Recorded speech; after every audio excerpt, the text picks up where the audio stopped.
Y'all know I'm over it. My phone went dead, so yeah, it's charging now though. I'm gonna have to hold it for the rest of the time, but I'm gonna have to go have me a little fun, just a little fun before I go back to sleep, cause I'm done, y'all. Just a little fun. Um, I'm over it, y'all. The devil is busy. Do you hear me? They don't want me to make these videos, but they gonna get made. They gonna get made. Where was I? Oh yeah, Within Our Gates. Within Our Gates was his second film. And basically Within Our Gates was a film that chronicles sort of the race relations at the time. A lot of his films were what they call race films.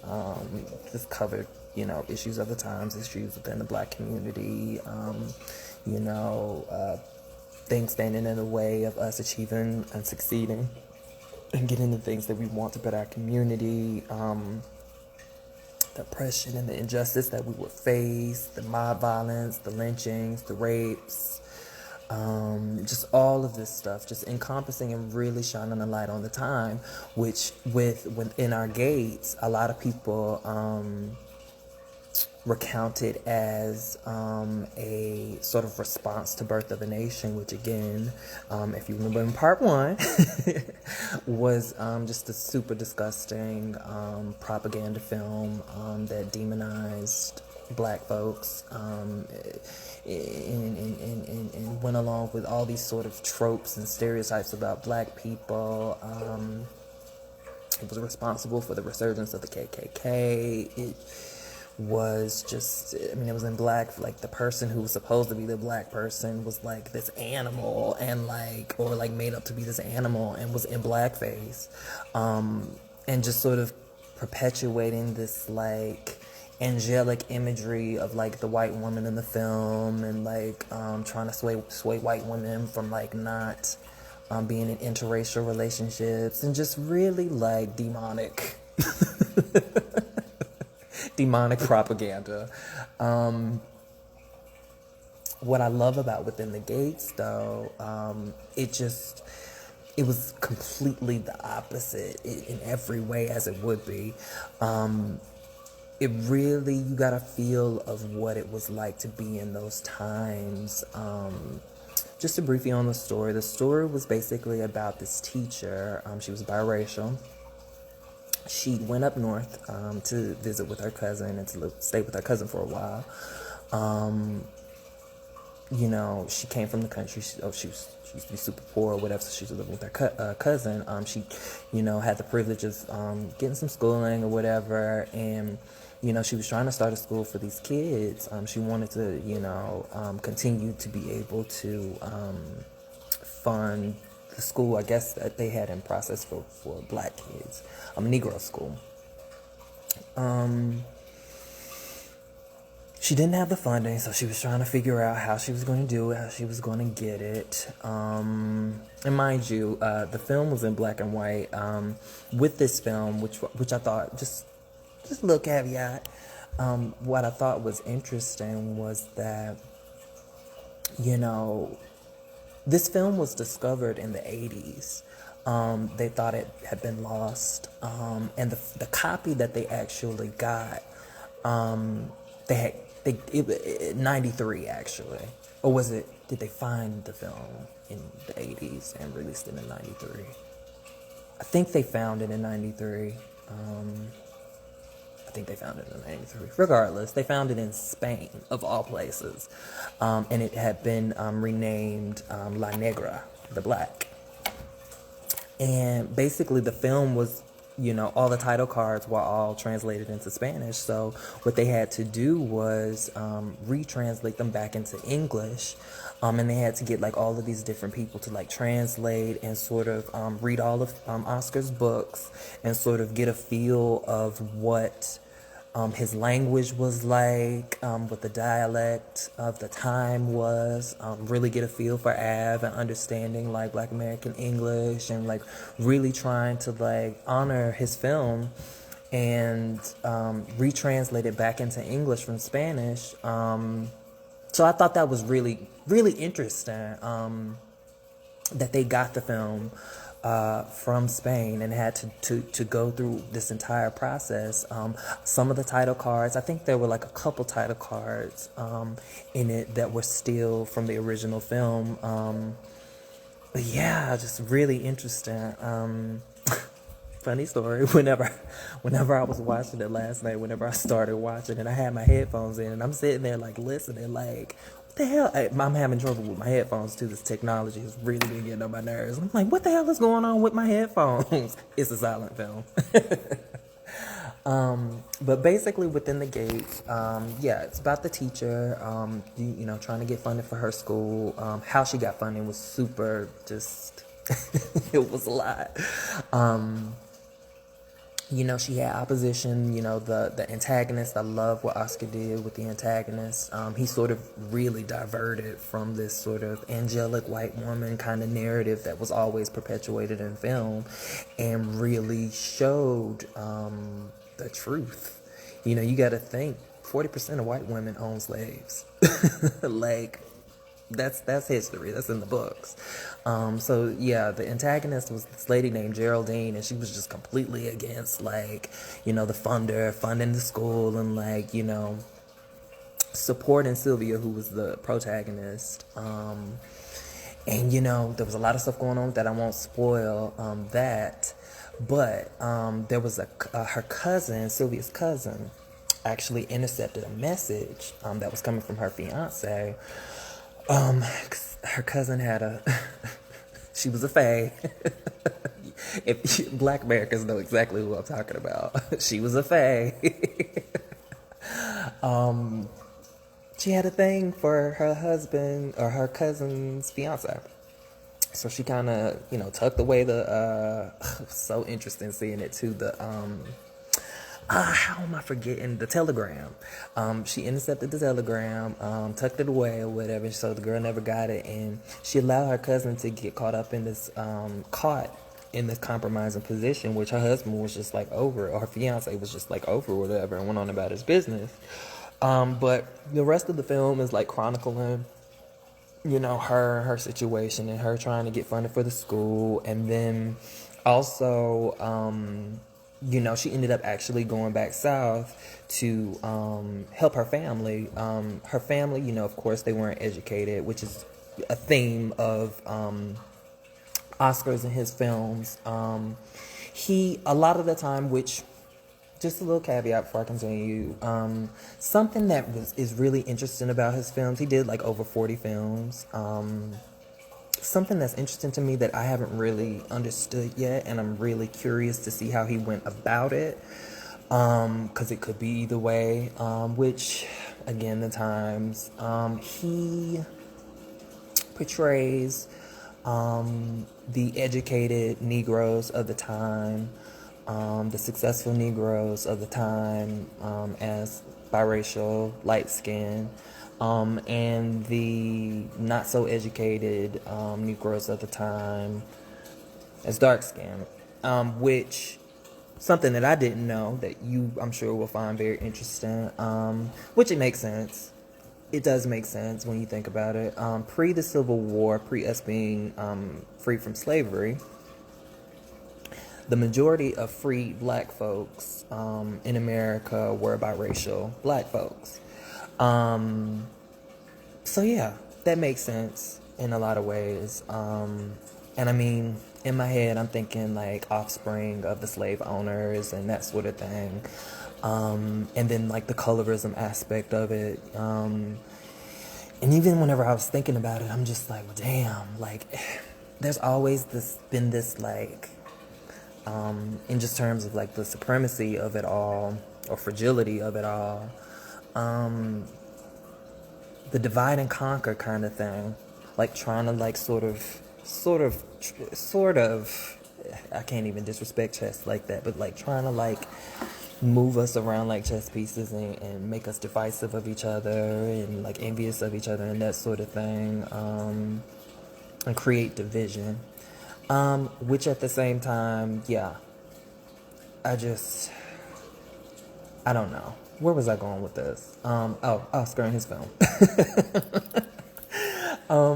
So yeah, I question I guess that's what I was questioning. Like, was it all true to the time, or was he just infatuated, like, with light-skinned biracial folks and white women? Because I know there was some themes in some of his other movies in regards to, like, dating white women and that sort of thing. I haven't delved deep, so I'm not gonna, like, you know, paint this picture of him, because I don't think that I don't know what to think. But it's something that was going through my mind, and I'm curious about discovering. Maybe I'll make another video and talk about it. But I know he covered, a lot of his film covered, like, biracials and that sort of thing.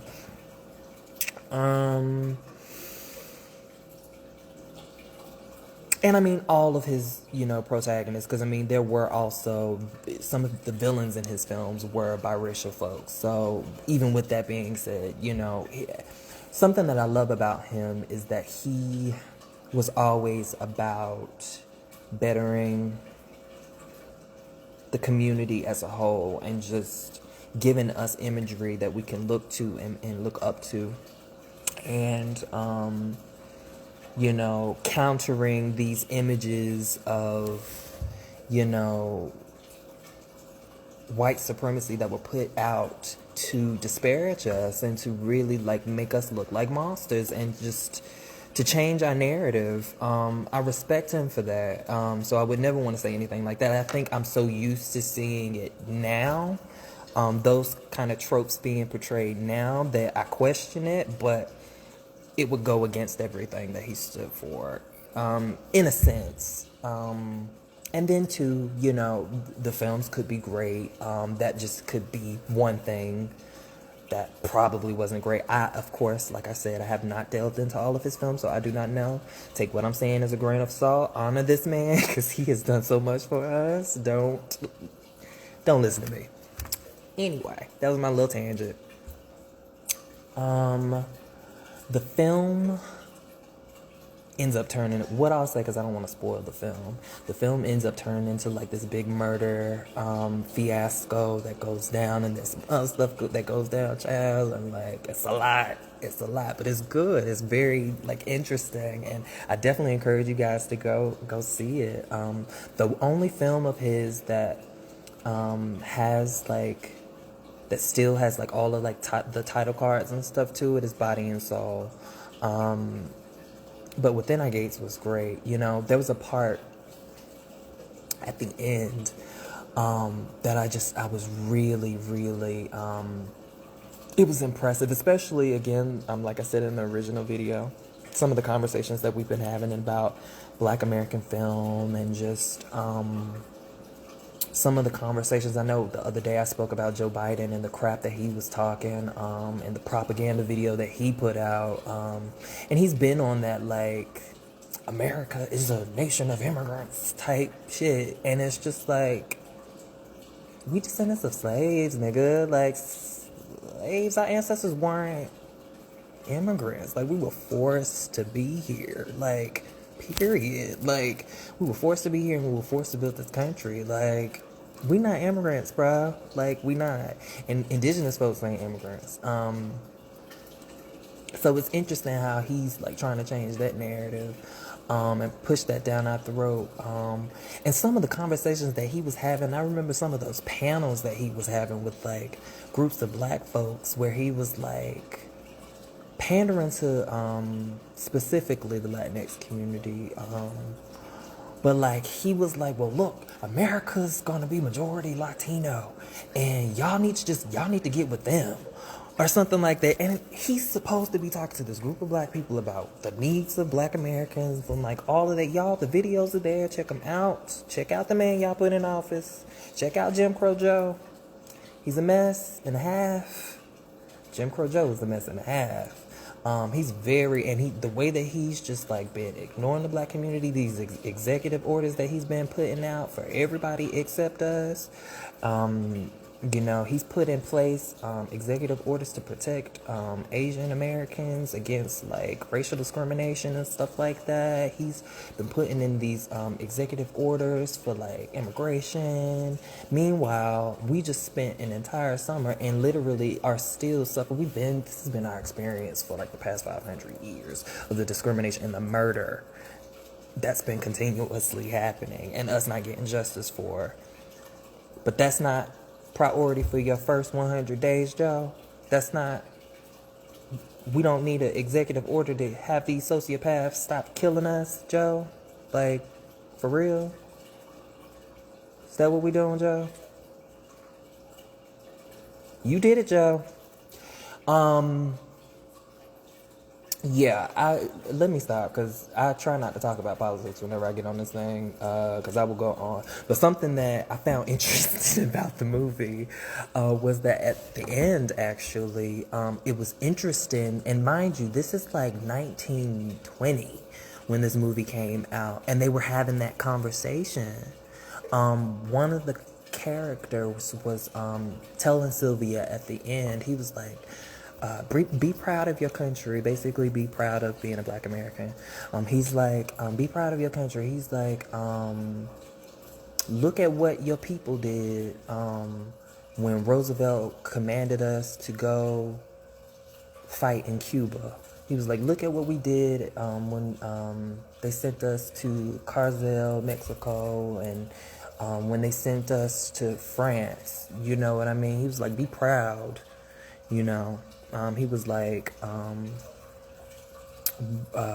we were never immigrants. That's literally what was on there. And whenever I seen it, I was just like, wow. Because it's like,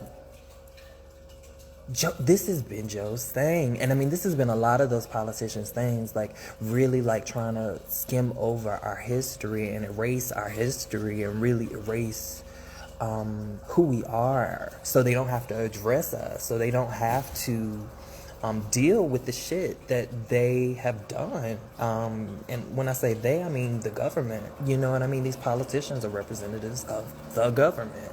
Like, they don't want to account for that. They don't want to have to, you know, there's been tons of reparations conversations. They don't want to have that conversation because, you know, and the thing about it is there's not enough money that'll ever make what they did okay. But in terms of giving the black community what we need, especially now, especially during COVID, when we're disproportionately affected by it, by everything that's happening right now, you know, you're not even willing to have the conversation. You know what I mean? And it ain't even about a conversation. It's a debt. Period.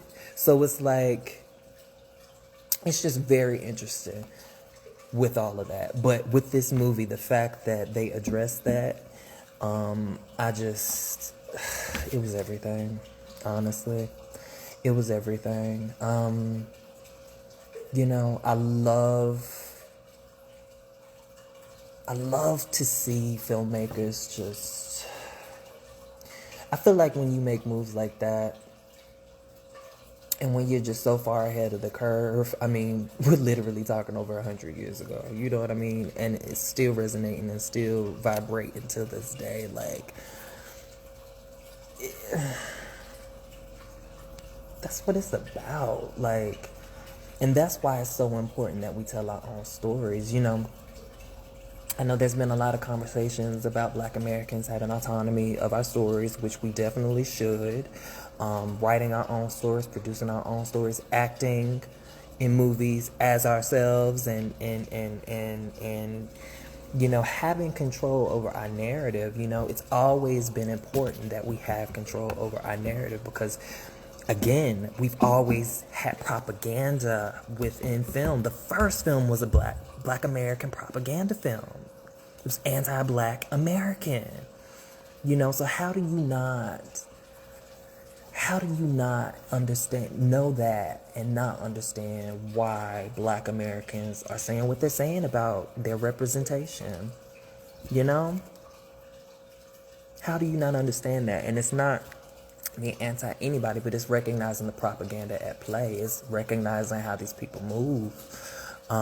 It's recognizing, you know, when we see these films, you know, we're seeing the inaccuracies. We're seeing, you know, the issues. And we're seeing that it's not working. And it's not for these non-black American folks. You know, when it comes down to our representation in our stories, the only people that can say what's good and what's not is black Americans, period.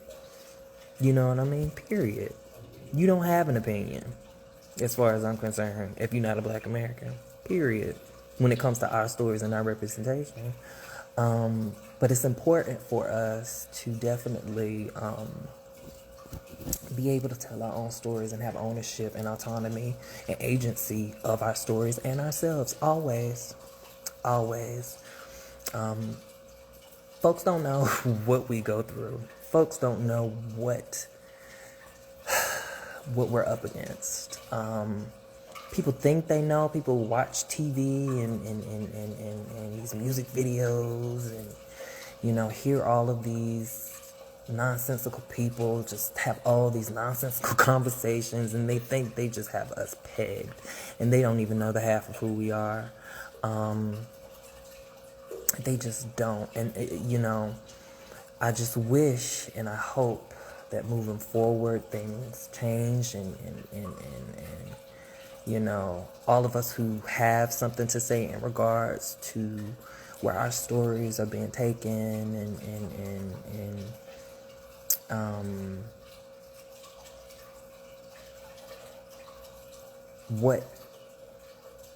what's next. Hopefully, you know,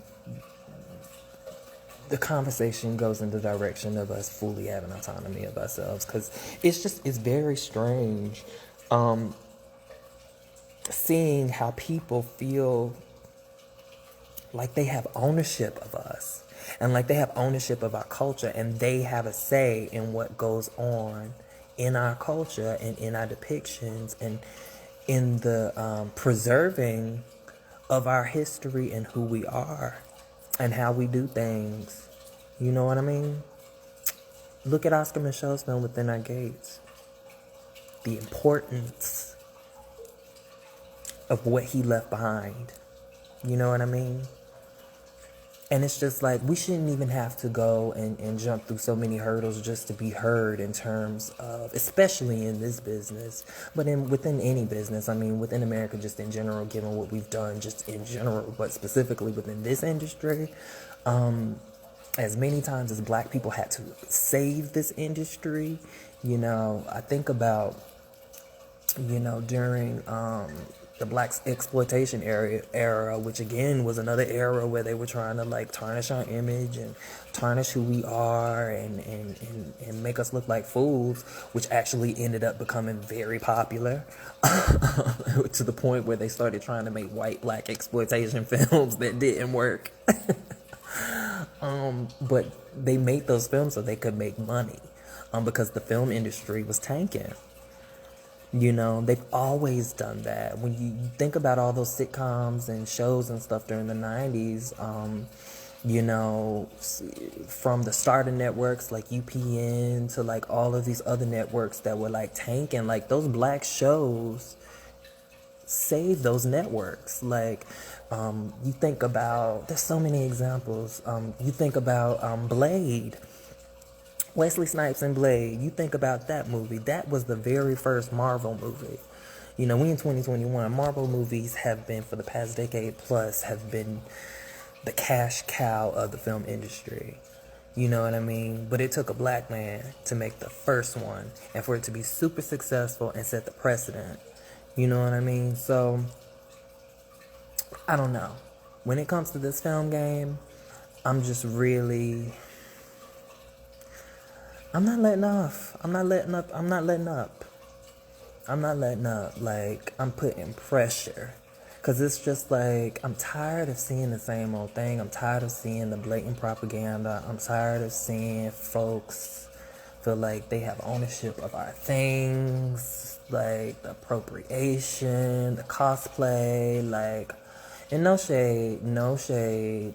You know, I don't want to make this, you know, Black Americans versus other Black people video, but it's a very nuanced conversation, and it's a very necessary conversation whenever it comes to us telling our stories. And I think even just thinking about that whole conversation about us not being immigrants and that whole sort of thing, when you guys actually, if you go to look at that video that the White House posted it on like Twitter, I think I saw it. I'm sure they posted it other places and stuff. It's probably here on like Instagram or whatever. It was the America's a nation of immigrants, and like they were showing all these different people, and the black people that they chose to show were Africans. Nothing wrong with that because there's Africans in America. Nothing wrong with that. There were no African Americans. And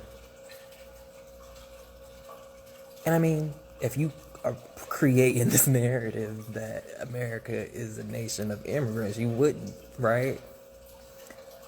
Trying to change the narrative. I remember they showed up, the Senate showed up, was it Congress? Congress showed up to Senate. It's late, y'all. Y'all remember they showed up with them damn dashikis on, them dashiki print straws and shit, and were like kneeling and shit. Like, who were they speaking to? Black Americans don't wear dashikis. Like, but just like stuff like that, and really like the denial of like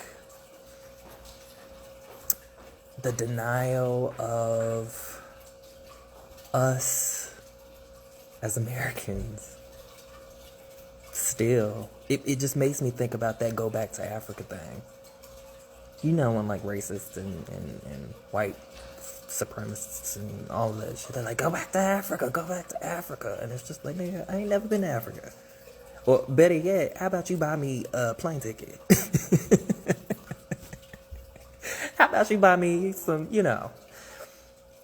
fund a nigga. 1-800 fund a nigga, nah. But it's like, I've never been to Africa.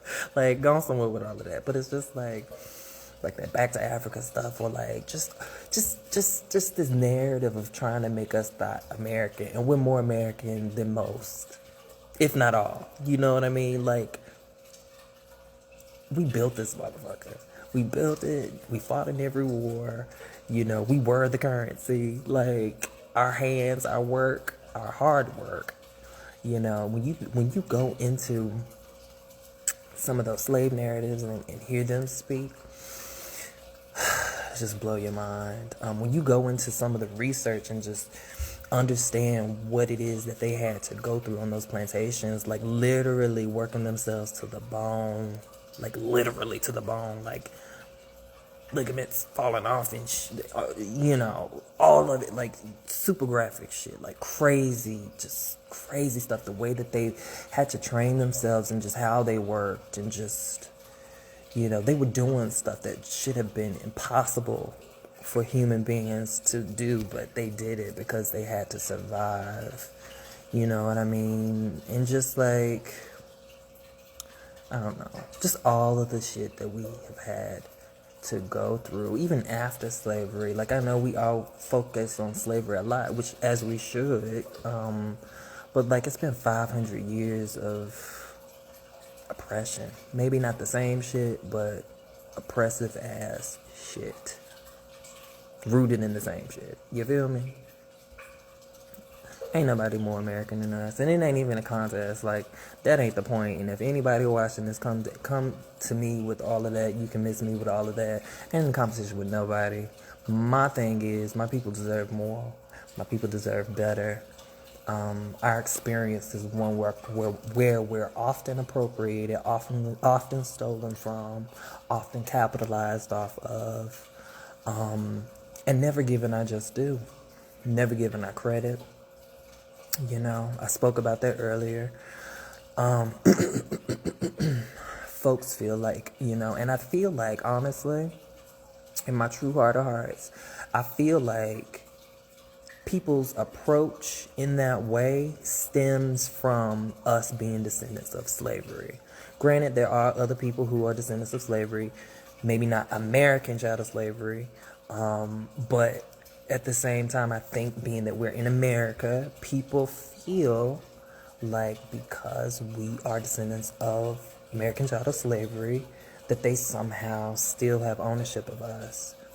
And because our country treats us the way that they do, and because our country basically tells people whenever they come here that it's okay to treat us like shit, and to tell the world that it's okay to treat us like shit because we ain't shit, quote unquote. they don't set a precedent. You know what I mean? And people feel that it's okay to take from us. People feel that it's okay to do what they want and not have to be accountable for the shit that they do. Completely disrespect us in any kind of way, which you already know we ain't letting that go down. But at the same time, when you have folks like Dylan Ruth showing up to churches and killing folks, you know what I mean? Child. I need to go have me some fun. Because I promise you this video wasn't supposed to go all... I'm really going in right now. I need to go to bed. But it's the truth. It's all facts. All tea, all shade, nigga, all offense. I don't care. I don't care. You know what I mean? I don't care. If we can't get justice, fuck everything else. Period. You know, if we can't get our just due, fuck everything else. Period. I don't care about your feelings whenever I'm talking about my people. I don't care about how you feel. I don't care. Because even with all the shit that you're talking about, you're not living this life. And that's not to deny what other people go through. That's just speaking facts. That's just speaking facts. It's systemic. But with that being said, y'all, I'm going to have some fun and take it to bed. Thank y'all for tuning in. If you tuned in, for the ones who's popping in, popping out, shout out to y'all. This is day 9 of the 28 days of Black History Month. Yeah, I'll be seeing y'all tomorrow. Peace.